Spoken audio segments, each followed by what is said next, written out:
you don't know why you're not attracting the love of your life and you want to understand the how, then make sure that you like and subscribe, because that's what we're going to cover in this video. And welcome back to my channel. Now, I know that this is a little bit of a different video, but at the same time, as a healer, I look at patterns. And I've coached women in their relationship with themselves and trying to find love, which honestly is the same freaking pattern, just under a different form. So here is what we're going to talk about, and especially I'm going to answer the main questions, which are the when, the where, and the how, because so many people are asking these questions, and I'm just going to uncover how you can attract love, how this works in the forms of energy, so that hopefully you will be able to shift and actually start to implement, embody, and attract. Now, what you need to understand is that so many people are looking for love, and loving it, it's like the big theme. Like, we all want to experience true, authentic love. But here's what people miss all the time, and they seek answers from different sources, not knowing that the answer to their questions live within them and their own power. Now, most people don't understand that they are attracting from a place of, like, a wounded place from their wounds, and not from a place of worth. And what I mean by that is that if you don't have a lover right now, and if you, whether you're not attracting the love of your life, like you're not attracting anybody right now, or you have a hard time attracting the healthy person, okay, the stable emotional person, the divine life partner. Now, there are some, I would say, like, causes of why this is happening to you, but let me get into the wounds for a second, because the main themes that we see is the abandonment issue. So you're afraid to, like, subconsciously to receive love or to meet a lover. Like, consciously you want to, but subconsciously you're like, well, if you've been abandoned before, you're afraid that this person is going to do that again. Okay? Or the pattern keeps repeating. The lover keeps abandoning you, like leaves the relationship. So that's your pattern that you need to heal. Another pattern that we commonly see is your worth. So you're not feeling worthy of having that healthy, unconditional love by your side. And I can tell you, because from my own personal experience, and I actually escaped a very unhealthy and toxic situation in the past, I can tell you that you're so familiar with being treated a certain way that when someone healthy comes, you're kind of like, first of all, not attracted to healthy at all. You find healthy boring, and you don't really see the value in this, because subconsciously you don't feel worthy of it. Like, we look at couples on the internet, online, or we have friends that have a wonderful relationship, but I want you to put yourself in their shoes for a second. Like, really feel it, because at the end of the day, if you don't feel worthy of, like, fully be seen, fully be loved for being you, that is going to be the wound that you need to focus on when healing. Now, the third wound here is not feeling enough.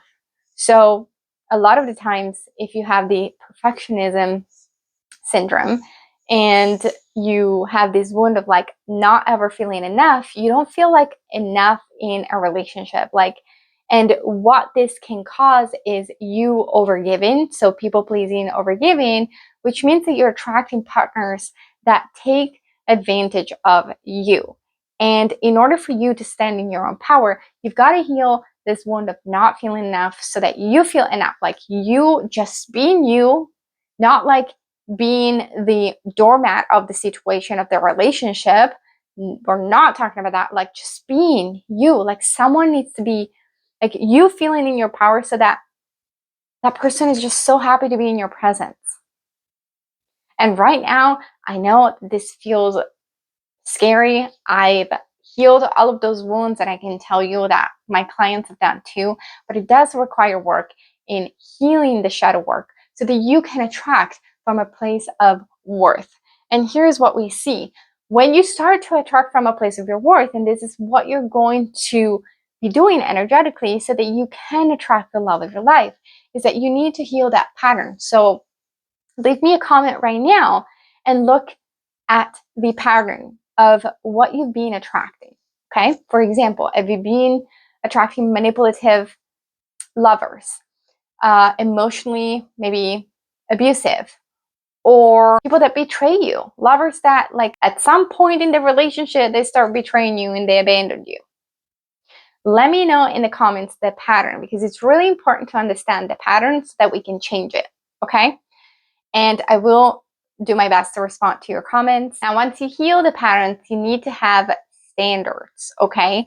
Number 2 here is having high standards. I want you to make a list of the attributes of this person and just be very clear. Because, for example, do you want someone who has kids? Does it matter for you? Does it matter the financial status? Do you want someone who is emotionally supportive, that can communicate in a healthy way, that can support you and maybe your kids financially, emotionally, while traveling, that supports the choice of your living? Like, do you have, a dietary preference? So I want you to create this list and have standards and highlights the top 5. So these are going to be the top 5 that are kind of like unbreakable. So for example, for me, like already have kids, and after dating people with kids, I just got really clear that I don't want another person who has younger children. So what I wrote down was, he has older kids, like in their teens, or doesn't have kids at all and doesn't want kids, because I don't want to have any more kids. So I'm very clear. That's why I'm not going to date someone young who wants kids. Or I can say, I just want to make it very clear, if you're happy with this, this is what you get, right? So really be clear. Like, another thing is financial status. Like, for me, I don't want to be with the breadwinner. Like, I'm already in my masculine, so I want someone who makes 3-5 times what I make. So be very clear, okay?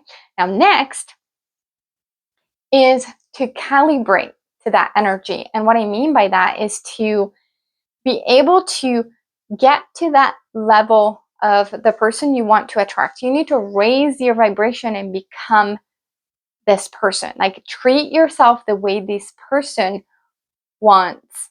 You want to be treated by this person. So what I'm saying is, you can't sit here and not showing up for yourself, okay? Not date yourself, not be romantic about your life if you want a romantic partner.